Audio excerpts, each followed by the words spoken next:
بسم اللہ الرحمن الرحیم۔ میں ہوں عطاء الرحمان جدون۔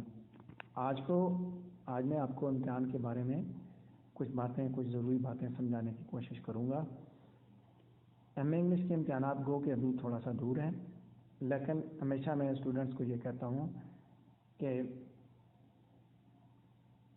آج آپ محنت کریں گے تو امتحانات کے دنوں میں آپ کو بہت زیادہ جدوجہد نہیں کرنی پڑے گی۔ آپ اپنی روٹین سے محنت کرتے جائیں گے تو کامیابی آپ کے قدم چومے گی۔ جب بھی زندگی کے کسی بھی امتحان میں آپ بیٹھیں تو میری یہ گزارش ہے آپ سے کہ آپ باوضو کے وہ امتحان دیں، اور امتحان دینے سے جانے کے دوران آپ کو میں ایک وظیفہ بتاتا ہوں، وہ وظیفہ آپ ضرور کر کے جائیے گا۔ وہ وظیفہ یہ ہے کہ اول و آخر درود شریف پڑھنے کے بعد آپ یا سبوح ہو یا قدوس ہو یا غفور ہو یا ودود ہو، یہ 41 دفعہ آپ پڑھیں گے۔ دوبارہ رپیٹ کر دیتا ہوں، یا سبوح ہو یا قدوس ہو یا غفور ہو یا ودود ہو۔ اس وظیفے کے علاوہ ایک اور دعا بھی ہے، سورہ بقرہ کے اندر موجود ہے، وہ بھی اول و آخر درود شریف کے بعد 11 مرتبہ پڑھنی ہے۔ سبحانک لا علم لنا الا ما علمتنا انک انت العلیم الحکیم۔ اب چلتے ہیں ہم پیپر کی طرف۔ جب پیپر آپ کے ہاتھ میں آتا ہے تو ایک دفعہ یا تو آپ کی ہوائیاں اڑ جاتی ہیں یا آپ بہت خوش ہوتے ہیں۔ ہوائیاں اس صورت میں اڑتی ہیں کہ آپ نے پورا سال نہیں پڑھا، یا آپ نے سلیکٹیو اسٹڈی کی، یا خوش آپ اس لیے ہوتے ہیں کہ آپ نے بہت محنت کی ہوتی ہے۔ دونوں صورتوں میں آپ کے دماغ میں آئیڈیاز کا ایک طوفان پیدا ہو چکا ہوتا ہے جو آپ نے پیپر کے اوپر لکھنا ہوتا ہے۔ 7 کوشچنز عموماً ہوتے ہیں پیپر کے اندر، 25 نمبروں کا ایک کوشچن ہوتا ہے، اور ہم نے 4 کوشچن کرنے ہوتے ہیں۔ 3 گھنٹے کا پیپر ہوتا ہے۔ 3 گھنٹوں میں اگر آپ ٹائم کو ڈیوائڈ کریں، ٹائم مینجمنٹ جو کہ سب سے امپورٹنٹ فیکٹر ہے، تو 45 منٹ آپ ایک کوشچن کو دیں گے، جس میں پیپر کے اوپر آنسر شیٹ کے اوپر لکھنے کے لیے آپ 30 منٹ کا ٹائم سرو کریں۔ اس کے علاوہ آپ کم از کم 5 منٹ کوشچن کا آنسر سوچنے پہ لگائیں، اور باقی 10 منٹ آپ اس کو ریویو کرنے پہ لگائیں کہ آپ نے آنسر میں لکھا کیا ہے۔ اب ہم چلتے ہیں پیپر کی جانب دوبارہ۔ 7 کوشچن آپ کے پاس آئے۔ سب سے امپورٹنٹ جو بات ہے اسٹارٹنگ میں وہ یہ ہے کہ آپ کی کوشچن کی سلیکشن بہت امپورٹنٹ ہوتی ہے۔ اگر آپ نے غلط کوشچن سلیکٹ کر لیے تو آگے آپ کو جا کے مسئلہ پیپر اٹیمپٹ کرتے ہوئے پیش آتا ہے۔ اس لیے بہتر ہے کہ آپ 4 وہ کوشچن سلیکٹ کریں جو آپ کو بہت اچھے آتے ہیں، جن کے بارے میں آپ کے پاس مٹیریل اچھی آپ کے دماغ میں موجود ہے۔ آپ ٹیکسٹ بھی کوٹ کر سکتے ہیں، آپ کریٹک بھی کوٹ کر سکتے ہیں۔ وہ 4 کوشچن سلیکٹ کرنے کے بعد اب آپ جائیں آنسر شیٹ کی جانب۔ آنسر شیٹ کا جو آخری پیج ہوتا ہے وہاں پہ آپ نے آؤٹ لائن بنانی ہے ہر کوشچن کے بارے میں۔ بہتر یہ ہوگا کہ ہر کوشچن سٹارٹ کرنے سے پہلے، آنسر سٹارٹ کرنے سے پہلے آپ اس کی آؤٹ لائن بنائیں، کیونکہ جب آپ کوشچن سٹارٹ کرنے لگتے ہیں تو آپ کے ذہن میں خیالات کا ایک طوفان برپا ہوتا ہے، اور وہ سارا طوفان نکلنے کو آیا ہوا ہوتا ہے، اور آپ ہر چیز کو لکھنا چاہتے ہیں۔ لیکن میری یہ گزارش ہے کہ برائے مہربانی آپ اس پیپر کو، آنسر شیٹ کو فوراً اٹیمپٹ کرنے کے بجائے تھوڑی دیر کے لیے بیٹھ کے سوچیں، 5 منٹ لگائیں سوچنے پہ اور آؤٹ لائن بنانے پہ۔ آپ اپنے پوائنٹس لکھیں کہ آپ نے کیا کیا لکھنا ہے، پھر آپ کو اندازہ ہو جائے گا کہ کون سی بات کہاں پہ لکھنی ہے۔ اچھی طرح سوچنے کے بعد آنسر کو سوچیں، کوشچن کو اچھی طرح سمجھیں، سمجھنے کے بعد آنسر کو اچھی طرح سوچ کے اپنے پوائنٹ ڈرا کرنے کے بعد آپ کوشچن کو اٹیمپٹ کرنا شروع کریں۔ اب آپ آنسر شیٹ کی طرف چلیں، آپ نے کوشچن اٹیمپٹ کرنا ہے۔ میری یہ گزارش ہوگی کہ آپ 800 الفاظ سے زیادہ کا آنسر نہ لکھیں۔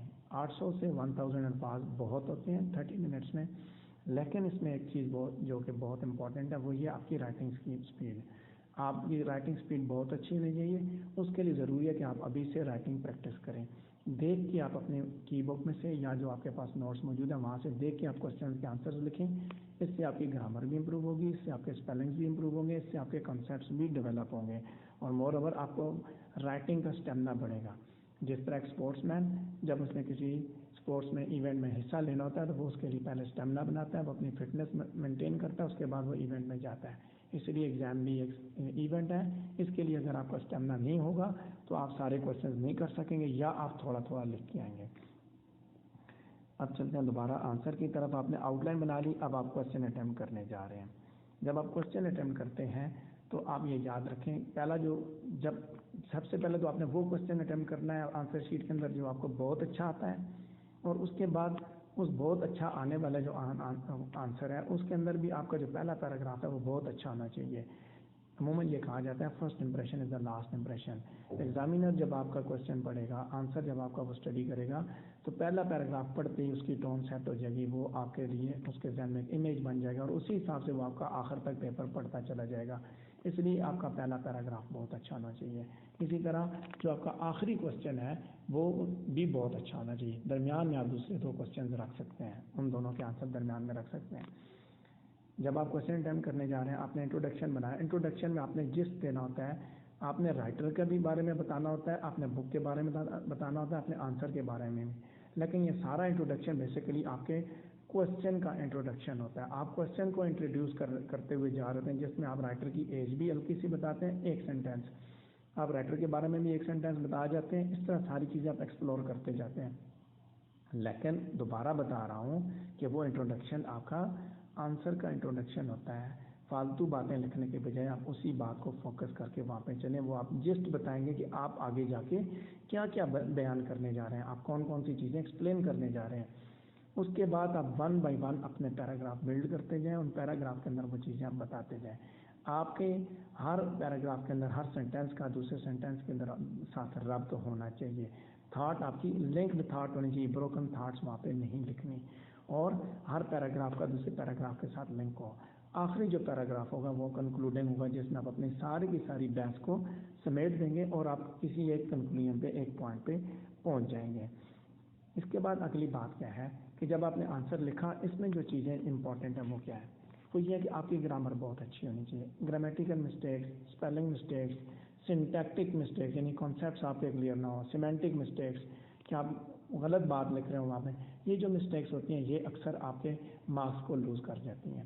لہٰذا میری یہ گزارش ہوگی کہ آپ اپنی گرامر کو امپروو کرتے رہیں، کیونکہ جب آپ دیکھ کے لکھنے کی عادت ڈالیں گے تو گرامر ان انٹینشنلی آپ کی امپروو ہوتی جائے گی، آپ کے اسپیلنگس بھی امپروو ہوں گے. اس کے بعد آگے بات آتی ہے ٹائم مینجمنٹ کی.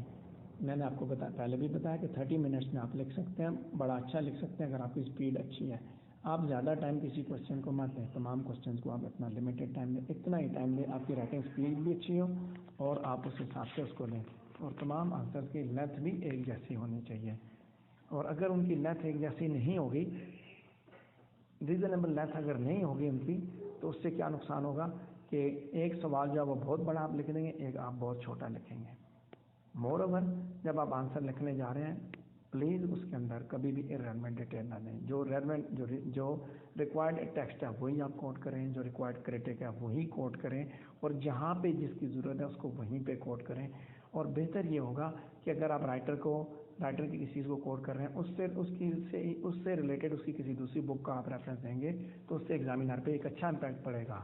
اکثر یہ کہا جاتا ہے کہ آپ کو کورس آؤٹ لائن دی ہوئی ہے، لیکن آپ کے کورس میں رائٹر ہوتا ہے، اس کی ایک کتاب نہیں ہوتی. اگر آپ اس کی باقی کتابوں کو کوٹ کرتے ہیں تو اس سے ایگزامینر جو ہے وہ آپ کے ساتھ اس کی ہمدردیاں بڑھ جاتی ہیں، وہ آپ کو مارکس زیادہ دے سکتا ہے. اس کے بعد اگلی جو چیز امپورٹنٹ ہے وہ یہ، جب آپ نے کوشچن اٹیمپٹ کر دیا، اب آپ اپنے کوشچن کو آنسر کو آپ ریویو کریں گے، کیونکہ آپ نے اچھی طرح، میں نے پہلے بتایا تھا کہ بڑے دھیان کے ساتھ آپ نے کوشچن کو دیکھنا ہے، سمجھنا ہے. اس کے بعد سارے پوائنٹس نوٹ کرنے کہ کیا کیا میں بتانے لگا ہوں. اب آپ نے دوبارہ دیکھنا کیا میں نے سارے پوائنٹ بتا دیے، ساری چیزیں ایلیبوریٹ کر دی ہیں، سب کو کنکلوڈ کر دیا. کیونکہ ریویو کرتے ہوئے ایسا ہو سکتا ہے کہ آپ کو پتہ چلے کوئی اسپیلنگ کی مسٹیک نظر آ جائے، کوئی گرامر کی مسٹیک نظر آ جائے، کوئی اور ایسا ایشو جس کو آپ وہاں پہ ریموو کر سکیں. اس کو کہتے ہیں فالو آن. جب آپ فالو آن کریں گے تو آٹومیٹکلی جو چھوٹی موٹی آپ کی مسٹیکس ہوں گی وہ بھی آپ ساتھ کلیئر کر دیں گے. اگر آپ ٹائم مینجمنٹ نہیں کریں گے، آپ کی رائٹنگ اسپیڈ نہیں ہوگی اچھی، تو آپ یہ کام فالو آن آپ نہیں کر سکیں گے، فالو اپ نہیں کر سکیں گے. اور فالو اپ جب آپ کریں گے تو آئی ایم شیور کہ آپ اپنے سارے مسٹیکس کو کور کر جائیں گے. مزید کوشچن کے بارے میں، یہ تمام لنگوسٹکس ہے، لٹریچر ہے، اس کے کوشچن، بی اے لیول کے کوشچن، یہ ساری باتیں ان تمام کے لیے اپلیکیبل ہو سکتی ہیں. کسی بھی دنیا کے امتحان کے بارے میں اپلیکیبل ہو سکتے ہیں کہ وہ سوچیں، اس کے بعد آپ آؤٹ لائن بنائیں، ساری چیزیں آپ الیبوریٹ کریں اور یہی طریقہ کار آپ فالو کرتے رہیں. مجھے یقین ہے کہ میری ساری باتیں آپ کی سمجھ میں آ گئی ہوں گی اور آپ ایگزام میں ان باتوں کو فالو کریں گے. مجھے بھی دعاؤں میں یاد رکھیں. 5 وقت نماز پڑھیں، اللہ کو ضرور یاد رکھیں. اللہ کی حمایت اور نصرت کے بغیر ہم دنیا کا کوئی کام نہیں کر سکتے، دنیا کی کسی منزل کو نہیں پا سکتے. 5 وقت کی نماز خشوع و خضوع کے ساتھ ادا کریں، والدین کا حکم مانیں، والدین کی خدمت کریں، انسانیت کی خدمت کریں، مجھے اپنی دعاؤں میں ہر وقت یاد رکھیں۔ آپ کی دعاؤں کا طلبگار عطا و رحمان جدوں۔